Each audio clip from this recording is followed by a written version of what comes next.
Hello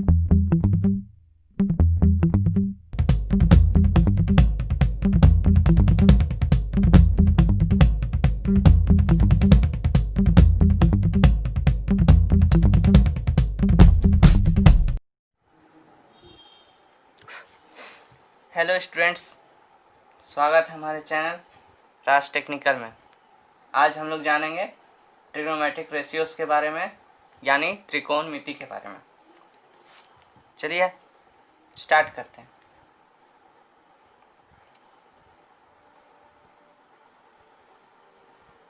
trigonometry यानी त्रिकोणमिति, इसमें हम लोग एंगल्स मतलब कोण के बारे में, उसके बाद तीन भुजाओं के बारे में।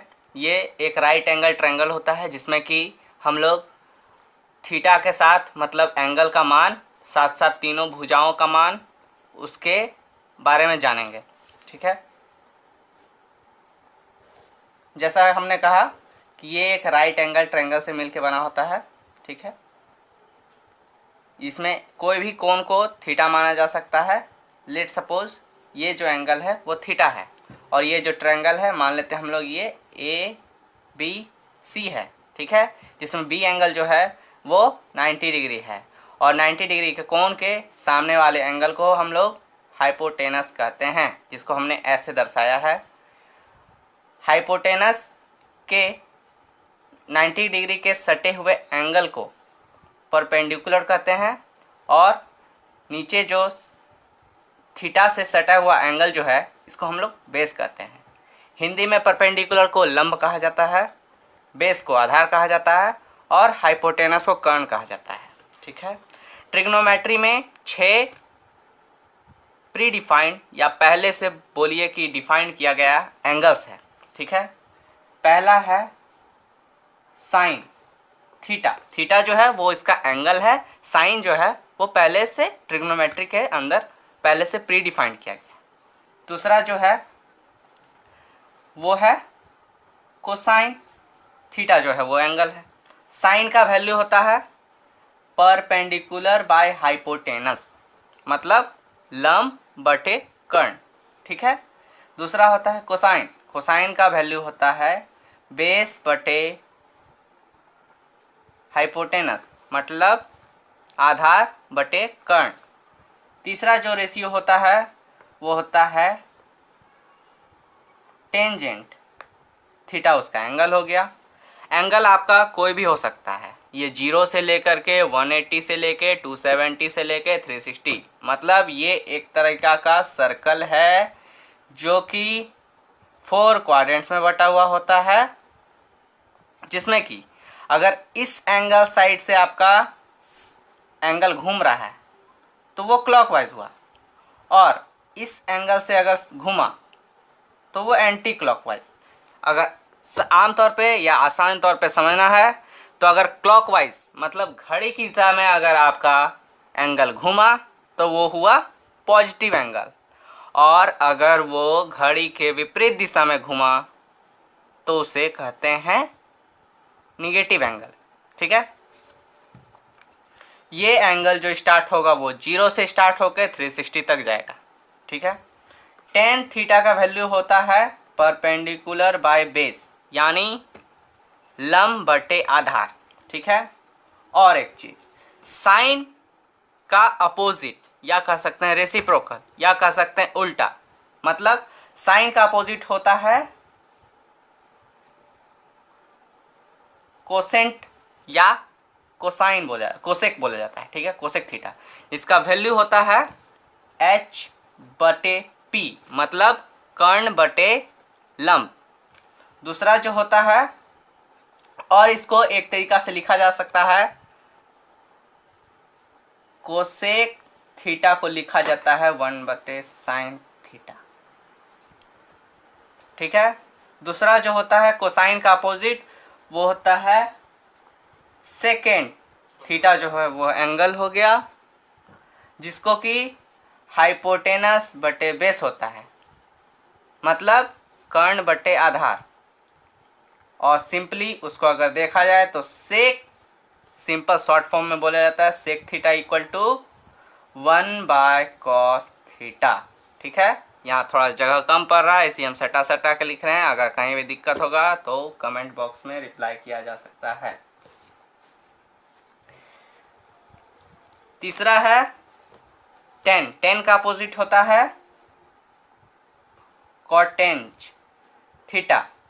थीटा उसका वैल्यू होता है बेस बटे परपेंडिकुलर, मतलब आधार बटे लंब। ठीक है, और कॉट थीटा को लिखा भी जा सकता है 1/tan थीटा। ठीक है, यहाँ तक आप लोगों को समझ में आ चुका होगा। तो ये था तो बेसिक बात, मतलब जिसको बोला जाता है एकदम आसान भाषा में मैंने समझाया है। यहाँ पे एक बात फिर से हम बता दे रहे हैं, एच को बोला जाता है हाइपोटेनस,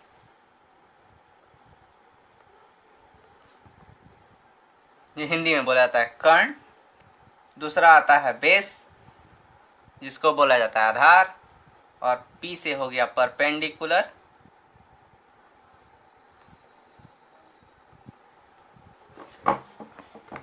जिसको बोला जाता है लंब। ठीक है, अब आप लोग ने 8 क्लास या उससे लोअर क्लासेस में एक थ्योरम पढ़ा होगा। ठीक है, यहाँ पे हम स्टार मार्क करके एक फॉर्मूला लिखने जा रहे हैं। लिखते साथ कुछ याद आ जाए, p² + b² = h²। ठीक है, मतलब परपेंडिकुलर का स्क्वायर प्लस बेस का स्क्वायर इक्वल टू हाइपोटेनस का स्क्वायर। यहाँ पे हम एक ट्रायंगल का सहारा भी लेते हैं। ये हो गया 90 डिग्री। ठीक है, ये हो गया परपेंडिकुलर, ये हो गया हाइपोटेनस, ये हो गया बेस। ठीक है, इसी फार्मूला को हम 3 टुकड़ा में तोड़ सकते हैं। अगर परपेंडिकुलर का हमको वैल्यू निकालना है, इस परपेंडिकुलर का हमको वैल्यू अगर निकालना है, तो p² = हो जाएगा h² - b²। ठीक है, ये p² है। जब देयरफॉर जब p के ऊपर से अगर स्क्वायर को हटाया जाएगा तो क्या होगा, रूट आ जाएगा। ठीक है, h² - b²। ठीक है, ये एक पहला टुकड़ा हो गया इस फॉर्मूला का। दूसरा हो जाता है, इसको बोलते हैं पाइथागोरस थ्योरम। पीटी हम लिख दिए, आप लोग समझ जाइए, बाय पाइथागोरस थ्योरम से ये आ रहा है p² + b² = h²। पहला जो है परपेंडिकुलर, अगर हमको लंब का मान निकालना है तो h² - b², मतलब हाइपोटेनस का स्क्वायर में से बेस का स्क्वायर को माइनस करेंगे तो हमको परपेंडिकुलर का वैल्यू मिल जाएगा। ठीक है, दूसरा आता है बेस का स्क्वायर इक्वल टू होता है h² - p²। ठीक है, फिर से इसको हम तोड़ के लिखते हैं, base square equal to √h² - p²। ठीक है, ये आपका दूसरा हो गया वैल्यू। जहां हमको बेस का वैल्यू मिल जाएगा, बेस का वैल्यू निकालने के क्या करेंगे हम लोग, कर्ण का स्क्वायर, मतलब कर्ण का स्क्वायर में से परपेंडिकुलर का स्क्वायर को घटा देंगे। ठीक है, तीसरा जो आता है वो हाइपोटेनस होता है। हाइपोटेनस का स्क्वायर इक्वल टू परपेंडिकुलर का स्क्वायर प्लस बेस का स्क्वायर। तीसरा जो फॉर्मूला है वो हाइपोटेनस का स्क्वायर प्लस परपेंडिकुलर का स्क्वायर प्लस बेस का स्क्वायर होता है। ठीक है, या बोल सकते हैं बेस का स्क्वायर प्लस हाइपोटेनस। यहाँ प्लस का साइन है तो कोई मतलब नहीं बनता है कि आगे लिखे चाहे पीछे लिखे। Therefore h = √p² plus base square. ये हो गया तीसरा फॉर्मूला, जिससे हम लोग हाइपोटेनस का वैल्यू मान निकाल लेंगे। ठीक है, फिर से हम बता देते हैं, हाइपोटेनस जो है वो इस ट्रायंगल में सबसे ज़्यादा अगर किसी का वैल्यू होगा तो वो हाइपोटेनस का होगा हमेशा।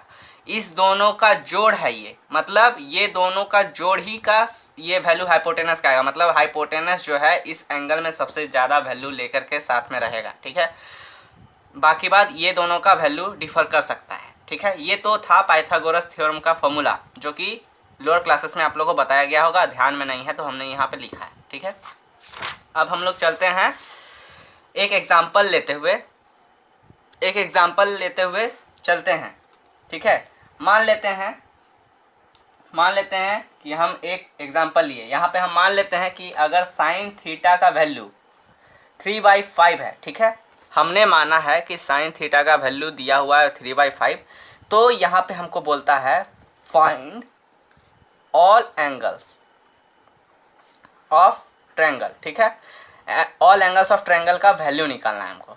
ठीक है, क्वेश्चन में दिया हुआ है, यहाँ पे हम मान लिए थीटा ये 90 डिग्री है। ठीक है, तो मेरा वैल्यू दिया हुआ क्या, साइन थीटा इक्वल टू 3/5, ठीक है।